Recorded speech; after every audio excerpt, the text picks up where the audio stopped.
Welcome to the Shiva online service.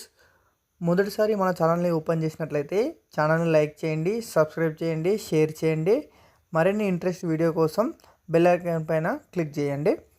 ముందుగా మనం Telangana documents రిలేటెడ్గా ఈసీ ఎలా సెర్చ్ చేసుకోవాలని చెప్పేసి కంప్లీట్గా ఈ వీడియోలో నేర్చుకుందాం. ఈసీ అంటే ఏంటంటే మనం పర్చేజ్ చేసుకున్నప్పుడు మనకు ఒక డాక్యుమెంట్ ఉంటుంది కదా, అది ఇంతకుముందు ఎవరి పేరు పైన ఉంది, వాళ్ళు ఎవరి దగ్గరికి ఎంచుకున్నారు, వాళ్ళు ఇంకో వేరే వాళ్ళ దగ్గరికి నుంచి ఎవరి దగ్గరికి అయితే ఉన్నారో ఆ డాక్యుమెంట్ మనం సెర్చ్ చేసుకోవడాన్ని ఈసీ అంటారు. తెలంగాణ స్టాంప్స్ అని చెప్పేసి మనం ఇక్కడ సెర్చ్ చేసుకోవాల్సి ఉంటుంది. సెర్చ్ చేసుకున్న తర్వాత ఫస్ట్ లింక్ ఓపెన్ చేసుకొని మనం లాగిన్ పైన క్లిక్ చేసుకోవాలి. పోర్టల్ మొత్తం ఈ విధంగా ఓపెన్ అవుతుంది. ఈ విధంగా ఓపెన్ అయిన తర్వాత లాగిన్ పైన క్లిక్ చేసుకొని ఇక్కడ వచ్చేసి డిపార్ట్మెంట్ అని చెప్పేసి ఉన్నది కదా, మనం సిటిజన్ పైన క్లిక్ చేసుకోవాలి. యూజర్ ఐడి అండ్ పాస్వర్డ్ ఇచ్చేసి క్యాప్చా ఎంటర్ చేసుకొని లాగిన్ చేసుకోవాలి.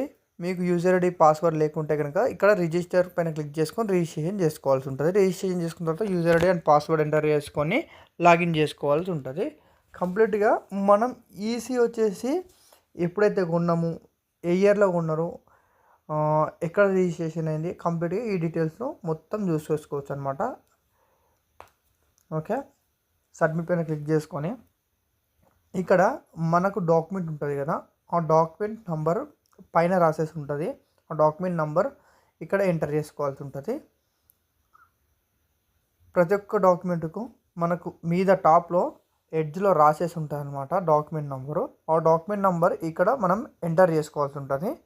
డాక్యుమెంట్ నంబర్ ఉంటుంది, దాంతోపాటు డాక్యుమెంట్ ఇయర్ కూడా ఉంటుంది. ఆ ఇయర్ వచ్చేసి ఇక్కడ ఎంటర్ చేసుకోవాలి. ఎక్కడ రిజిస్ట్రేషన్ అయింది అని చెప్పేసి ఉంటుంది మన డాక్యుమెంట్లో ఉంటుంది.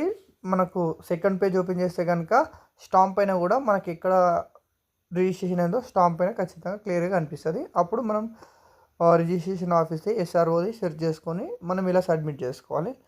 ఈ విధంగా సబ్మిట్ చేసుకున్న తర్వాత మనకు సెలెక్ట్ ఆల్ పైన క్లిక్ చేసుకొని సబ్మిట్ ఆప్షన్ తీసుకొని కంప్లీట్గా మనం ఈ విధంగా మనం ఆన్లైన్లో చూసుకోవచ్చు అనమాట.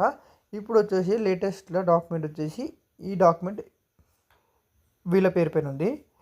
దీనికి ముందు వీళ్ళ దగ్గర అనమాట డాక్యుమెంట్. అదేవిధంగా ఆ డాక్యుమెంట్ సంబంధించిన ఇయర్ రిజిస్ట్రేషను,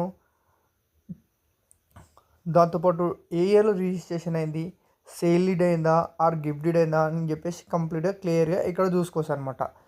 ఇక్కడ డాక్యుమెంట్ నెంబరు, దాంతోపాటు ఇక్కడ డేట్స్ ఉన్నాయి కదా, డేట్స్, అదేవిధంగా బౌండరీస్ ఎక్కడ ఉన్నాయి అని చెప్పేసి మొత్తం క్లియర్గా మనకి ఇక్కడ మొత్తం చూపిస్తుంది ఫ్రెండ్స్. ఈ విధంగా మనం ఈసీ ఆన్లైన్ నుంచి డౌన్లోడ్ చేసుకోవచ్చు, అలా సెర్చ్ చేసుకోవచ్చు friends. Thank you friends, thank you for watching our channel.